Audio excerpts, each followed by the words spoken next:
Hoje eu resolvi gravar um vídeo para falar com você que está sofrendo aí com dívidas dentro do seu negócio. Eu não estou falando daquelas dívidas saudáveis que estão agendadas, que estão confortáveis dentro do nosso fluxo de caixa, que a gente paga e o negócio continua crescendo.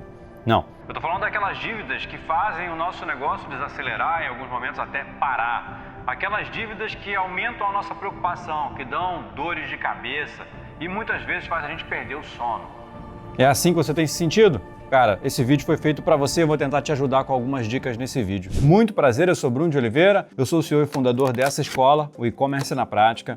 Nós somos uma escola de e-commerce e a gente ajuda as pessoas a vender pela internet. Mas o meu background vai muito além disso, né? Eu sou empreendedor desde os 16 anos de idade, já tive uma rede de lojas de varejo focada em suprimentos para impressão e durante o período que eu cheguei a ter mais de 30 lojas abertas, eu acumulei muitas dívidas. O varejo fez eu acumular muitas dívidas, as crises financeiras que o mercado passou fez eu acumular muitas dívidas e uma decisão de negócio que eu tomei de focar 100% no e-commerce, onde eu tive que fechar todas as lojas e assumir dívidas de rescisões contratuais, demissões, além de várias outras, me deixou com cerca de 2 milhões de reais em dívidas por volta de 2010, 2011. Mas eu dei a volta por cima, consegui negociar tudo, consegui pagar essas dívidas, reergui a empresa e ainda vendi.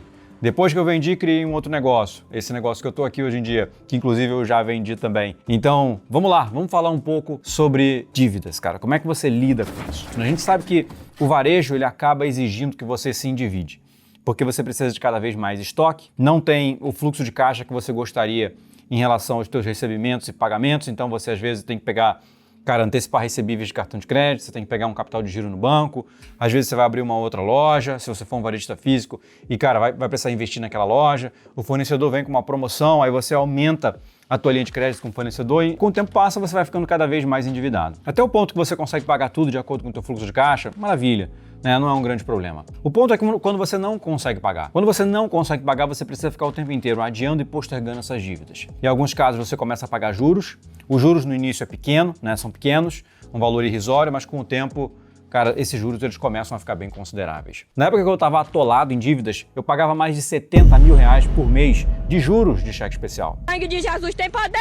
Porque a conta ficava negativa em 200, 300 mil reais por mês e acumulava aí 70, 60 mil reais de juros. Às vezes até estourava o limite. E fora os juros dos financiamentos. Então assim, ao invés de eu usar esse dinheiro para poder fazer o negócio crescer, para poder aumentar o estoque, não, tava pagando juros. Juros é dinheiro que vai pro lixo, literalmente. E esse é um ponto que você precisa acessar com isso, tá? E eu vou te contar exatamente o que eu fiz para poder lidar com isso. Primeiro passo, assim, antes dos credores, é entender o tamanho da tua dívida. Quanto que você deve hoje em dia? Eu sei que às vezes a gente evita fazer esse cálculo porque a gente já está cheio de dor de cabeça. Quando a gente chegar no número final, a gente vai ficar ainda mais preocupado. Eu sei porque eu já passei por isso, Mas assim, não adianta, Esse problema já existe. Você não pode varrer esse problema para debaixo do tapete porque vai ser pior. Então, o primeiro passo é a gente ter um diagnóstico do tamanho da sua dívida para você entender quanto é que você está devendo, qual é o percentual disso em relação ao teu faturamento mensal, anual, em relação ao patrimônio líquido da tua empresa, em relação até ao teu patrimônio pessoal. Porque aí você vai entender o tamanho do teu risco. Se você vai quebrar como empresa, se tudo der errado, ou se você vai quebrar como empresa e como pessoa física também, o que acontece muitas vezes. Então a gente não pode deixar que isso aconteça. Com o tamanho da tua dívida, entenda quem são os seus credores. Geralmente os credores em um mercado de varejo, serviço, estão focados em os locadores, quem aluga imóvel pra gente, muitas vezes funcionários, às vezes a gente não consegue pagar algumas promessas que a gente faz para os funcionários em dia, fornecedores, muito comum, e bancos. Geralmente são esses 4 aí que detêm o dinheiro e que são os credores. Então entenda quem são os seus credores. Se seus credores forem os bancos, existe uma estratégia, fornecedores existe uma outra estratégia. O ponto é que, independente da estratégia, eu aprendi uma coisa lá atrás que eu vou te passar esse conceito, Se chama ponto de quebra. Você precisa entender qual o dia que vai ser o ponto de quebra da tua empresa. O ponto de quebra é o dia que você não tem mais como pagar as despesas e que você também não tem mais como rolar para frente as suas dívidas, ou seja, você não tem dinheiro para sustentar o negócio a partir daquele dia. E todo negócio tem um ponto de quebra, só que um negócio saudável vai ter o ponto de quebra daqui a 5 anos. Se nada acontecer daqui a 5 anos, esse negócio não consegue sobreviver mais que isso. Um negócio ruim, geralmente o ponto de quebra é amanhã. Se você não vendeu o que você precisa hoje, amanhã você não consegue pagar suas contas. Isso é muito preocupante, mas a gente precisa saber, tá? E com base nisso, o que você vai fazer? Você já sabe quem são os seus credores, você já sabe o tamanho da tua dívida, você já sabe qual é o teu ponto de quebra. E agora o que você precisa listar? Você vai ter que categorizar essas suas dívidas em relação a despesas que podem parar o negócio, dívidas que podem parar o negócio, dívidas que não podem parar o negócio. Exemplo, digamos que você tenha um varejo, né, físico, digital, e-commerce, e você venda produtos. E um dos seus credores é um fornecedor que é o teu principal fornecedor. Se você der um calote nesse fornecedor, ele vai parar de fornecer. Ele parando de fornecer, você deixa de ter mercadoria. Deixa de ter mercadoria, você passa a vender menos. Vendendo menos, você lucra menos. Consequentemente, teu fluxo de caixa vai ficar pior e suas dívidas vão aumentar. Né? Você não vai conseguir pagar as outras dívidas. Então, assim, fornecedor é uma categoria de dívida que faz o negócio parar. Banco. Os bancos te enchem o saco o tempo inteiro, né, se você ficar devendo. Mas eles podem parar o teu negócio? Não. Se você tem recebíveis e recebe no banco e a tua conta fica negativa, isso pode parar o seu negócio, porque você vai receber o teu dinheiro e vai cair no saco sem fundo. Se você saca o dinheiro, por exemplo, de um pagamento digital e isso cai no banco, vai cair no saco sem fundo. Então, assim, se os bancos são um problema para você, cara, pense seriamente em abrir conta em um outro banco. Não para buscar crédito, mas para você movimentar uma conta que não tenha um saco sem fundo. Ou seja, um limite ou débitos de dívidas que eles vão debitar e tirar o dinheiro, que é fundamental para você ter oxigênio nesse momento, tá? Então abra conta em outro banco. Eu fiz isso várias vezes. Na época eu estava devendo no banco X, cara, abri conta no banco Y, o gerente falou, não posso te dar nada porque a empresa está com restrição. Beleza, não quero nada, só quero a conta. Maravilha. Transferi todas as minhas contas de crédito para esse outro banco e depois eu resolvi a minha situação com o banco que eu tive problema. Então, assim, é um ponto, tá?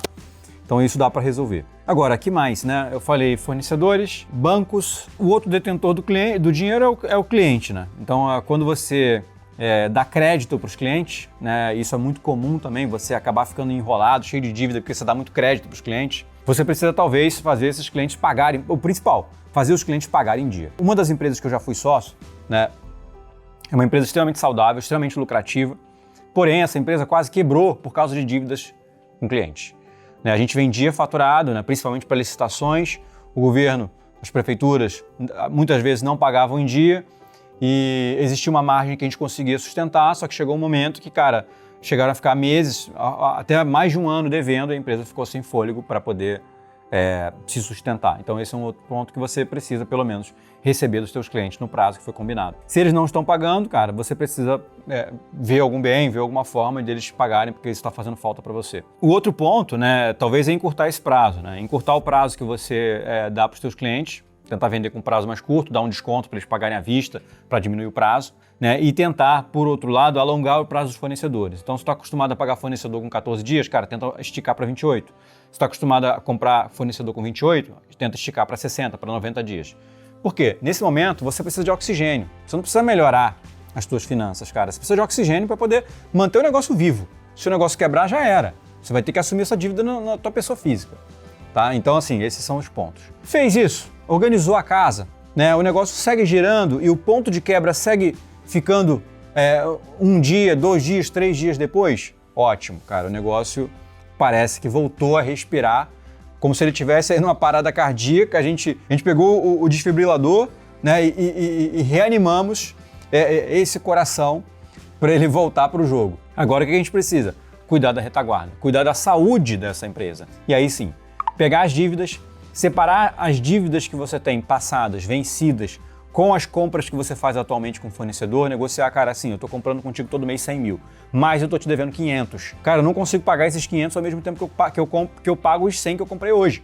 Pega esses 500, vamos dividir isso aqui em 12 meses, em 24 meses. O fornecedor vai ficar puto, mas ele vai ter que aceitar. Porque você vai mostrar para ele que você não tem como pagar de uma outra forma e você está sendo, cara, honesto, você vai pagar. Então ele vai parcelar. O fornecedor que não topar fazer isso, não tem jeito, esse cara provavelmente você vai ter que cortar da tua lista de fornecedores porque você não vai conseguir pagar ele e ele vai para o fim da fila. Como assim? Sim, você não vai poder pagar ele agora, você vai pagar só quem fizer acordo com você. Mesma coisa são os bancos. Cara, não consigo pagar esse empréstimo que eu peguei, preciso refinanciar isso em 60 vezes. Ah, não pode, beleza, então fica aí, o dia que eu tiver dinheiro eu pago. Caramba, assim, na lata, assim, na lata, não tem saída. Os bancos não estão lá para ser seus amiguinhos, pelo contrário, eles são amiguinhos na hora de te dar dinheiro.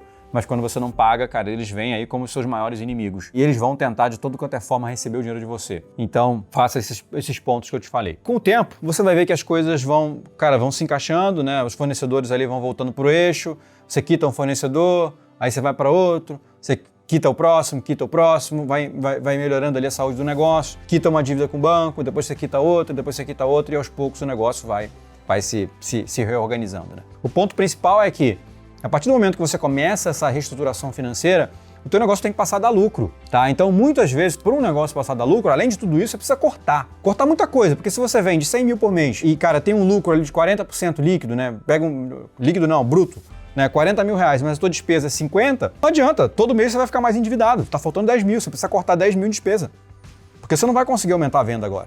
Não adianta você pensar, não, mês que vem eu vou vender 200. Não vai, brother, não vai. Você não tem dinheiro para investir, não tem dinheiro para ampliar teu estoque, não vai. Você precisa cortar a despesa, não tem jeito, você vai ter que tentar vender alguma coisa que a empresa tem, algum bem que a empresa tem para poder sustentar isso, diminuir o teu estoque. Às vezes você está ali negativo, mas você tem 200 mil em mercadoria parada em estoque, cara, diminui o teu estoque e aumenta a periodicidade de compra. Então são algumas dicas aí para você criar um plano financeiro.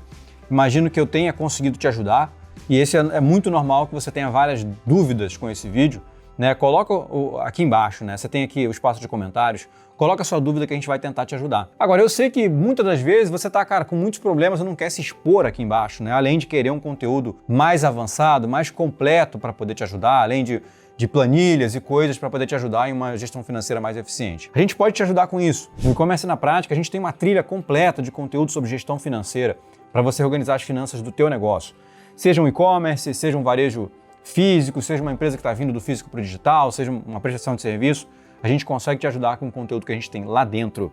Vou deixar um link aqui embaixo para você entrar no nosso site, conhecer a proposta da nossa escola. Assinando o E-Commerce na Prática, você tem acesso a esse conteúdo, essa trilha de gestão financeira, além de mais de 20 outros cursos completos para te ajudar a trazer o teu negócio para o digital e usar o poder do digital para alavancar suas vendas. Isso eu tenho certeza que no longo prazo vai fazer você aí se livrar das dívidas totalmente. Vender mais, lucrar mais, não tem outro remédio. Esse é o remédio. Então vai lá, conheça o E-Commerce na Prática e se decidir ser nosso assinante, vai ser um grande prazer te encontrar por lá de vez em quando. Eu vou ficando por aqui e um último convite, se você ainda não é inscrito no E-Commerce na Prática, assina o nosso canal e tem acesso a conteúdos diários aqui sobre empreendedorismo, e-commerce, negócios e muito mais. Como que eu faço para construir o meu e-commerce em 2023? Pode estar sendo a grande pergunta que você está se fazendo, né? Como é que você monta esse planejamento? Como é que você, de fato, cara, coloca o seu time em campo em 2023 no mundo do e-commerce, né? O que vai acontecer nesse mercado? Vamos bater um papo nesse vídeo para falar um pouco sobre isso